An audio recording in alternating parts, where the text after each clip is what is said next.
안녕하십니까. 울산과학대학교 기계공학부 김강현 교수입니다. 오늘 울산 지역 연구자 소개로 제 연구 분야와 지역 기업과 어떤 부분을 협업을 할 수 있는지 도움을 드릴 수 있는지 제 기술 분야에 대해서 말씀드리도록 하겠습니다. 제 양력은 보이시는 내용과 같고요. 주요 경력으로서는 이제 최근에 2019년도에 캐나다에 있는 에어리 3D INC라는 기업의 3차원 뎁스 카메라 개발의 비지팅 리서처로 활동을 하였습니다. 그 다음에 LG전자 생산기술원에서 비전 검사기 개발을 하였고요. 전공 분야와 연구 분야, 그 다음에 연구 업적 등은 보이시는 내용과 같습니다. 3D 설계 자동화에 관련된 연구 분야에 대해서 간단하게 말씀드리면요. 먼저 자동차 차체 개발 시 선행 검토 디자인 단계가 끝나고 그 다음에 공법 및 성형 해석이 진행되고 그 다음에 금형 설계가 이루어지고 나서 이 금형을 제작하고 그 다음 실제로 생산을 위해서 라인 트라이아웃의 작업이 진행되게 됐습니다. 제가 말씀드릴 내용은 이제 금형 설계 부분이고요. 이 금형 설계를 어떻게 하면 수작업을 줄이고 그 다음에 자동화를 할 거냐 하는 부분이 되겠습니다. 간단하게 금형 설계에서의 자동화는 이제 아래의 그림과 같이 잘 설계된 템플릿, 어떤 룰을 기반으로 한 잘 설계된 템플릿을 기반으로 인풋 데이터가 바뀌면 인풋 데이터에 맞춰서 금형의 형상이 자동으로 바뀌는 기술이라고 말씀드릴 수가 있습니다. 금형의 공정은 이제 크게 일반적으로 3단계, 4단계 또는 5단계로 나눌 수가 있는데요. 지금 보통 일반적인 단계가 이제 4단계입니다. 그래서 드로우 공정, 트림 공정, 플랜지 공정, 그 다음에 플랜지 리파인 공정, 이렇게 4단계가 일반적인데요. 제가 처음으로 이제 말씀드릴 산학협력 기술 개발 과제는 이 4가지 단계 중에서 저기 보이시는 두 번째 트림 금형에 대해서 진행했던 내용입니다. 좌측편에 보이시는 이제 그림에서 노란색 선의 외곽되는 부분이 자동차의 한 부품이 되겠습니다. 본네트가 된다든지 아니면 자동차 도어가 됐다든지 이런 형상을 가공할 때 철판을 어떻게 가공을 해야 되느냐, 철판을 어떻게 잘라야 되느냐 하는 부분이 되겠는데요. 트림 금형은 이 철판을 금형 2개로 철판을 놔두고 쾅 찍어서 우리가 원하는 부분, 필요한 부분 외에 철판들을 다 잘라내는 공정이 되겠습니다. 저 좌측편에 있는 게 실제로 이제 자동차 제조사에서 디자인한 어떤 모형의 외곽 라인을 따온 거고요. 그래서 저 외곽 모양대로 철판을 잘라내기 위한 금형을 설계를 해야 되는 거죠. 오른쪽에 보이는 4개의 모델이 개발한 설계 자동화를 위해 개발한 스틱커터 템플릿이 되겠습니다. 4종을 개발을 했고요. 그래서 메인 커터가 있는 거, 메인 커터랑 양쪽에 커터가 2개가 더 있는 거, 그 다음에 메인 커터랑 좌측, 메인 커터랑 우측 이렇게 4종으로 개발했고요. 좀 디테일한 내용을 이제 살펴보면 카티아의 이제 룰이라든지 어떤 컨스트레인트 조건, 그 다음에 파라메트릭 조건 이런 것들을 알고리즘들을 이제 개발해서 삽입한 내용이 되겠고요. 우측 상단에 있는 부분이 이제 개발한 자동화 기술을 카티아 모듈로 심기 위해서 아이콘을 만들고 그 아이콘을 클릭했을 때 개발한 4개의 템플릿을 선택을 할 수 있게 만들어 놓은 UI가 되겠습니다. 다음과 같은 형태로 이제 기술을 개발을 하였고요. 자세한 알고리즘은 이제 생략을 하도록 하겠습니다. 실제로 이제 개발한 트림 커터 생성 자동화 모듈의 시연 영상이 되겠습니다. 개발자 모드이기 때문에 이제 프로그램이 이렇게 로딩되는 부분으로 되어 있는데요. 이제 개발자 모드가 아니면 그냥 카티아에 그냥 바로 이식이 되어서 뭐 아이콘을 쓸 수 있게 되겠습니다. 보이시는 바와 같이 이제 우리가 그 자동 생성하고 싶어 하는 금형 위치에다가 그 원하는 트림 커터 종류를 선택을 하면 이렇게 하나씩 붙일 수가 있는데요. 지금 예로서 한 5개의 스틸 커터를 이제 자동으로 원하는 형상에 맞춰서 생성되는 모습을 보이고 있습니다.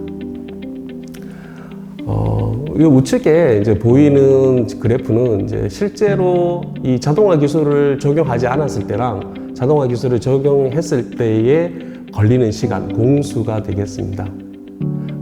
저 첫 번째 보이는 산타페의 테일게이트 같은 경우는요, 실제 공수가 평균적으로 한 88시간 정도가 걸리는데요. 이 기술을 적용을 하면 좀 전에 그 데모 예제로 보였다시피 10배속 그 빠르게 영상을 녹화를 한 거거든요. 그러니까 그걸 감안하더라도 5분에서 10분이면 거의 완성이 됩니다. 그러니까 너무 놀라운 속도 차이가 나게 되는데요.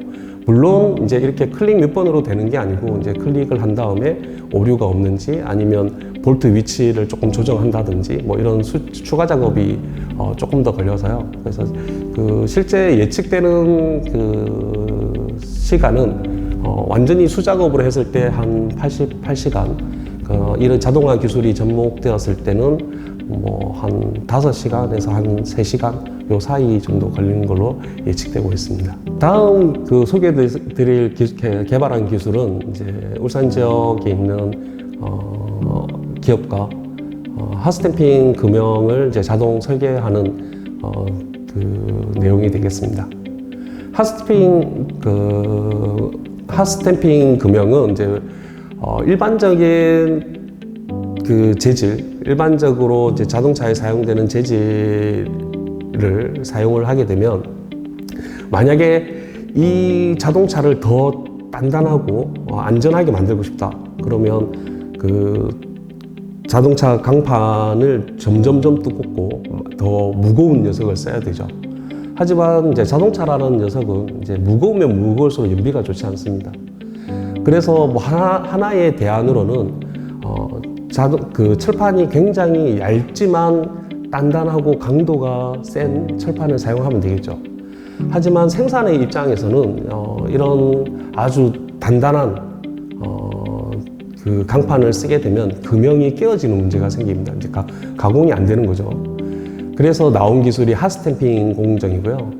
핫스탬핑 공정이란 거는 이제 자동차의 철판을 먼저 가열을 시키고요. 이렇게 말랑말랑한 철판을 가열을 시키고 금형으로 형상을 만드는 동시에 금형 내부에 냉각수로를 만들어서 그 냉각수로를 흘려보내서 순간적으로 열을 식혀버려서 열 처리를 동시에 진행을 하는 것이 되겠습니다. 그리고 이렇게 가공된 그 철판은 굉장히 단단하고 얇지만 단단한 강도가 높은 이런 철판이 되는데요. 이런 그 금형을 개발하기 위해서는 이제 우측에 보이시는 것처럼 금형을 전체를 가공하고 난 다음에 양쪽에 건드릴로 그 냉각수로 채널을 만들어줘야 됩니다. 그래서 이러한 금형을 이제 자동 설계하는 방법에 대해서 기술 개발한 사례를 말씀드리도록 하겠습니다. 간단하게 이제 결과만 보여드리면요. 좌측편에 보이는 것처럼 이제 템플릿을 여러 가지 알고리즘과 룰과 파라메트릭을 설계를 한 다음에 프로그래밍해서 집어넣고요. 그래서 이 템플릿 파일을 불러들임과 동시에 그러면 인풋 데이터를 어떤 걸로 쓸 거냐에 따라서 맞춤형으로 보이시는 것과 같이 금형의 형상이 바뀌고 그 적절한 냉각수로 채널의 위치가 이제 바뀌는 걸 볼 수가 있습니다. 물론 마찬가지로 이 수작업으로 하는 거에 비해서 100배 이상의 빠른 속도를 내고요. 하지만 이제 핫스탬핑 금형 자동화 같은 경우는 처음에 완전 100% 자동화가 아니라 처음에 설계자가 해야 되는 일의 한 50% 정도를 이렇게 초기 모델로서 이렇게 제안을 드리는 거고요. 그 다음에 한 50%를 추가적으로 이제 디테일한 수작업, 냉각수로의 위치를 조금 수정을 한다든지, 개수를 조정한다든지, 아니면 금형의 각 모듈의 사이즈를 조절한다든지, 이런 수작업을 할 수 있는 방향으로 설계를 했던 내용입니다. 그래서 전체 그 결과 구조를 이제 보시면요, 템플릿을 활용해서 핫스탬핑, 핫폼 금형을 자동으로 생성을 하고요. 그 다음에 수작업이 거치고 난 다음에 이런 3D로 설계된 금형을 실제로 제작을 하기 위해서는 2D 도면을 만들어야 됩니다. 그래서 이런 2D 도면을 우리가 선택을 해서 그 원하는 부품의 파트의 제작을 위한 2D 도면을 자동 생성하는 것까지, 그래서 냉각 채널이 어떻게 가공돼야 되는 이런 정보까지 자동화하는 모듈을 개발한 사례가 되겠습니다. 지금까지 말씀드린 것처럼 이제 자동차 설계의 자동화뿐만 아니라 이 설계 자동화는 다양한 제품이라든지 다양한 산업에 이제 쓰일 수 있는 기술입니다. 특히 지금 예로서 말씀드린 카티아 외에도 대부분의 상용 소프트웨어들이 이제 사용자가 원하는 기능을 스스로 만들어내는 커스터마이징 기능들이 대부분 가지고 있습니다. 그런 이네이블 테크놀로지 인프라가 이제 어느 정도 갖춰져 있는 상황이기 때문에요. 금형 분야가 아니더라도 혹시 지금 회사에서 개발하고 있는 제품 또는 공정에 대한 자동화가 필요하다든지 그런 기술에 대한 자문이 필요하시면 언제든지 연락 주시면 감사하겠습니다. 그리고 특히 기업의 입장에서 이런 자동 설계에 대한 기술을 도입을 하면 항상 애로사항이 뭐냐면 이 기술을 유지하고 계속 보수하는 인력에 대한 문제입니다. 그래서 실제로 저랑 같이 참여해서 이런 기술들을 만들었던 회사들이 많이 고민을 하고 저에게 도움을 요청했던 부분이 직원들의 그 지속적인 역량을 유지를 하고 개발하는 부분이 되겠습니다. 이런 부분까지도 상세하고 그 다음에 같이 고민하는 그런 마음의 준비가 되어 있으니까요. 언제든지 연락 부탁드리겠습니다.